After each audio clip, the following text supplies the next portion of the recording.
visit Fragrance Rocks. Trust me, you've been waiting for these.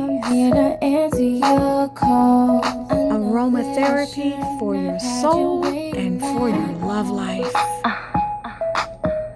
Thanks, everyone. Welcome to Tunisia's Locs, Beauty Tips and Potpourri. Today we are talking about considerations that you need to be mindful of if you are someone that sports a microlock, tiny lock, small lock, sister locked hairstyle, or if you're someone that is considering this. There's some things that I feel, based on my experience of having this style for almost 13 years, there's some real important things that you're going to want to make sure that you keep in mind. I Am Melanin Magic's fragrance bombs are explosive. Get your charcoal.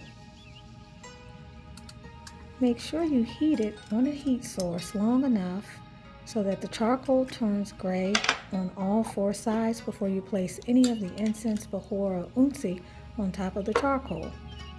Take a small piece, if not the entire ball, take a small piece of your fragrance bomb. And as you break off that small piece, place it on the gray charcoal and enjoy the concentrated aromatics, fragrances, and natural ingredients.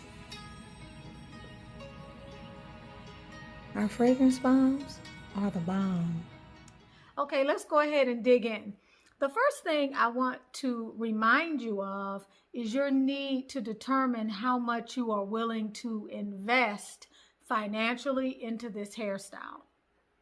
I am going to always say that in the long run, it's going to be the best choice that you will ever make. But I say that with a bit of caution, and I say that with the following caveat. If you understand the nature of this style, what it requires, and what you are committing to. I don't think that most people decide to get locks, sister locks, or any other type of lock because they want to take them out right away. So it's important to remember that there is a financial commitment. That financial commitment is greater depending upon who your loctician is and how much she charges, how often you are being committed or committing to getting your retightenings, and also a lot of times geographically where you are in the United States. In certain cosmopolitan areas, installs and retightenings are soaring. I've had some of you tell me that an install has been quoted to you upwards of $2,300.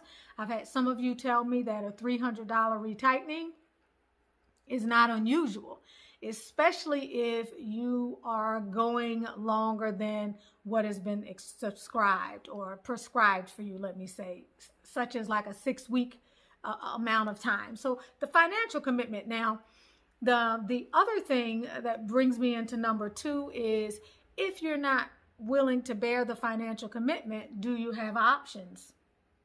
Definitely you have options. You can install your own small locks. You can install with twists, with braids. You can use the interlocking method. There are a lot of different things that you can do. You can have them professionally installed and invest in that upfront investment. And then you can consider how practical it may be for you to do self-retightenings, or as Miss Blake refers to them as relocking. And it makes sense when she said the word retightening, the tight part of it in and of itself, it has an energy to it when you think about it. The word, words make people, and words are powerful, and words have energy. And words say a lot about our life experience. So the words that we choose to align ourselves with, they can actually say a lot. So I thought about that, and it makes a lot of sense. Like the word retightening, like the things that you guys are complaining to me about all the time are how tight they are. So the word is very revealing. But considering whether or not self-retightening is something that you want to invest in, and if it's something that you can do. And I got to be honest with you, I've always felt like, God bless the child who's got his own, and it's a very practical, prudent, sensible, logical. It's very, it's good sense. It's exercising common sense to know how to do your own hair. It's your hair. I don't think you should ever be in a situation where you're depending on someone else wholeheartedly to do your hair, because so many unexpected things can happen. We saw that during the pandemic.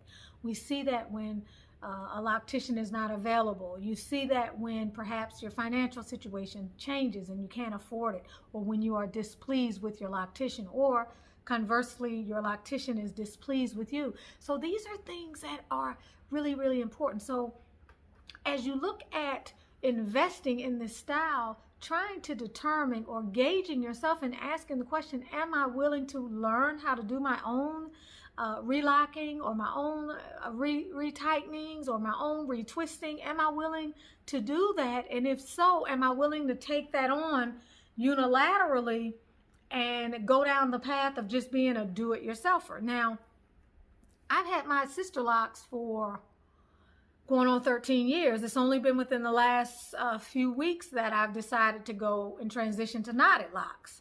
I'm still going to talk about the same issues that I talk about all the time on this channel, because they are relatable, because I can relate to them, because it's been my experience, and because it's my job to bring you a lot of different information about a lot of your alternatives. And that is what I'm committed to, number one. But I will tell you that it literally took me less than 3 hours to relock my hair. And if you all remember on my self-retightening videos, I have this contraption in my bathroom. I have all these mirrors. I got, all these different tools, and it requires a lot of stuff. And oh my goodness, it's very difficult, but it's something that I felt is a necessity. And necessity is the mother of invention. So if something becomes necessary, then you're willing to learn it. So in taking on the knotted locks, I can't even tell you, like, it was like sitting on your bed and having your daughter play with your hair, or someone just, going back to the time where you were able to enjoy doing your hair, just sitting there, feeling around. The only tools I needed were these tools, okay? Feeling around for the proper place, making sure I was doing the technique correctly, doing that knot, and then feeling for the next one. And then feeling for the next one while I sat on the porch and watched the cars go up and down the road, or while I sat here and watched something that was on YouTube or on Netflix. And I don't have to do that often, and I can do it whenever I want to do it. And I'm being encouraged to do it in the shower. I'm being encouraged, well, I have to use water and oil as I'm doing it. And my hair loves it because there's no discomfort. There's not one bit of discomfort. There's no pain. There's no pulling. There's no obsessing over the grid. In fact, it is my hope that over time the grid will disappear, and that my hair will be able to go into the areas that it feels most free to move into. And so these are my tools, so I don't have to worry. I remember some years ago thinking, gosh, how are we going to move to Belize? I'm going to have to see if I can find, is there a certified consultant out there in Belize? And now I'm like, hell, I can teach someone to do this myself. I can do it myself if I so choose. I mean, let's face it, I'm doing it 4 times a year. Some people do it less. Some people probably do it more, depending upon your own preference, but you're not required to do it except every 3 months if your hair is ready for it. And you're going to find that some parts of your hair will be ready and other parts will not, because our hair does different things in different places. I have locks over here, that the hair that is constantly growing out of the lock no matter what I do. So I have to treat this differently than I do another area. Right in here, my hair grows so fast.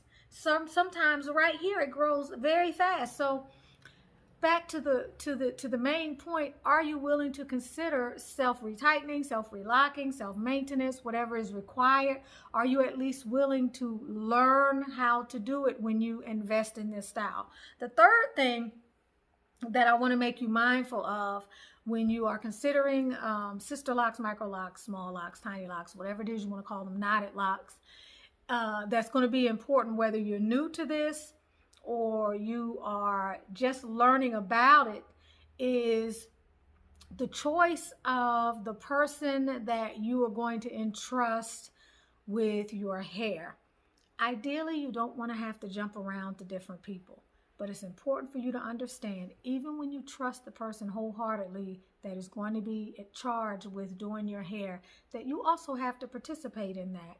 You also have to be prepared to be an advocate. Be prepared to listen. Be prepared to also speak about some of your concerns. Be prepared to ask questions if you have concerns. If there's something that's bothering you about your hair, be prepared to check behind whoever the person is that maybe you've entrusted with your hair at any time for things that maybe they've overlooked or things that you feel that they should have noticed. It's very important not to sit on the sidelines and fail to spectate and fail to activate your autonomy when it comes to your hair.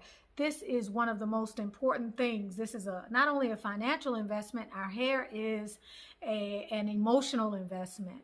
It's something that you put a lot of mental energy in. It's something that you think about a lot. It's something that you are trying to guard in the same way that you are guarding your health. This brings me to my next point, which is being prepared to trust your intuition and to not be railroaded, sheeped into, or herded into a practice or a regimen that doesn't feel right, that doesn't make sense, and that is not working for you.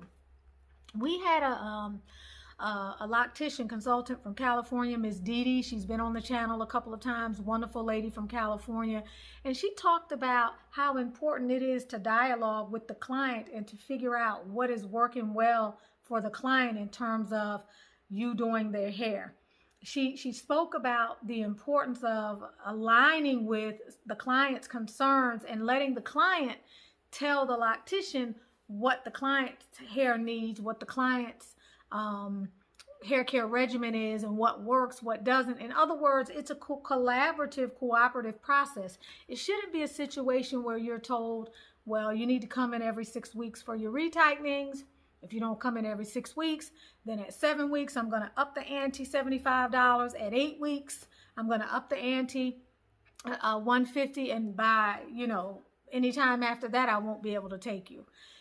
If this is not someone that has sat with you, that has done your hair, that knows what your hair needs, that can customize something that works for you, it may be something that's not sitting well with you. It may be something that you need to reconsider, because you have a particular energetic imprint with each and every strand. You have a certain set of rituals or practices that are best practices for your hair.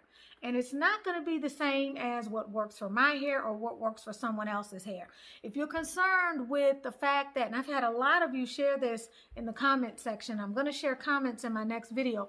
If you're concerned with, for example, your hair is hurting. One lady said her hair was hurting for 2 weeks after the retightening. And this was the second loctician, I believe, and she was told, well, you're just sensitive, your scalp is sensitive. But she also mentioned, or someone else in the comments also mentioned, but it didn't hurt when I did my own hair. Don't let someone tell you something that doesn't make sense logically to you. This is what we're getting at here. Does it make sense? Does it sound right? Is that logical, or am I being dismissed? If your hair doesn't hurt when you do it, or your hair didn't hurt when someone else did it, it shouldn't hurt now either. Our hair hurts, our body hurts, our heart hurts, emotionally we are wounded when something is amiss, when something has gone awry, when something is wrong. The body sounds an alarm, and it's your job to listen to it and to speak out to it and to let your loctician know how you feel and to let your loctician know what you need. Because if you get in the habit of being quiet and you leave your appointments and something is not right, something hurts, or you're concerned about some locks that you see on the floor and the rebut that you have been given doesn't make sense to you, or it's inadequate, or you have some other concern, maybe your loctician is late often, maybe you don't feel that you're being accommodated, maybe you feel as though she's rushing through your hair, maybe you are concerned about the lock pattern, whatever it is, you have to feel comfortable to share those concerns with the person that you've entrusted to do your hair. You have to trust that having an honest conversation with the person who you entrust to do your hair, the person that you pay to do your hair, the person that you also like, because you made a choice. You have to give that person the opportunity to try to resolve what is going on by being proactive in your communication. And sometimes it can be very, very difficult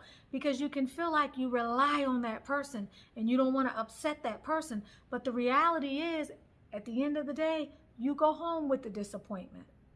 You dread the next time you have to go in for a retightening or a shampoo or styling or something like that. So being prepared to follow your instincts, to listen to your gut, to follow your intuition when it comes down to what you are being told about your hair, but also when it comes down to what you feel is best for your hair. If you feel like you need to stretch your retightenings out, and this is a problem with your loctician, then you may have to consider finding someone else who's more aligned with what your needs are. If you're finding that your scalp is hurting a lot, or you're having a problem with the someone that's grooming your grid, or someone that is marrying your locks or combining your locks, and you don't find out until 3 weeks after your appointment that you've had 10 or 15 locks have been combined and you weren't asked about that. These are things that you have to bring to the forefront. So I hope I've listed 4 things that you are finding are not only educational, but things that make sense to you with regard to what you're getting into when you decide upon a style like this, especially if it's installed by someone else and you are going to be relying on that person or someone else down the road that you may have to switch over to in order to keep the style, in order to feel beautiful, in order to keep your hair looking good, in order to keep your hair healthy, in order to stick with the style. You need to be aware of these things and you need to plan for them accordingly. I'm Tanisha Ali. You can also find me on my Butterfly Transformations channel. If you haven't purchased my book, Manifesting Your Masterpiece, I encourage you to go to Amazon or Barnes & Noble. You can get it online. You can also find me on a few websites. All of that stuff is in the description.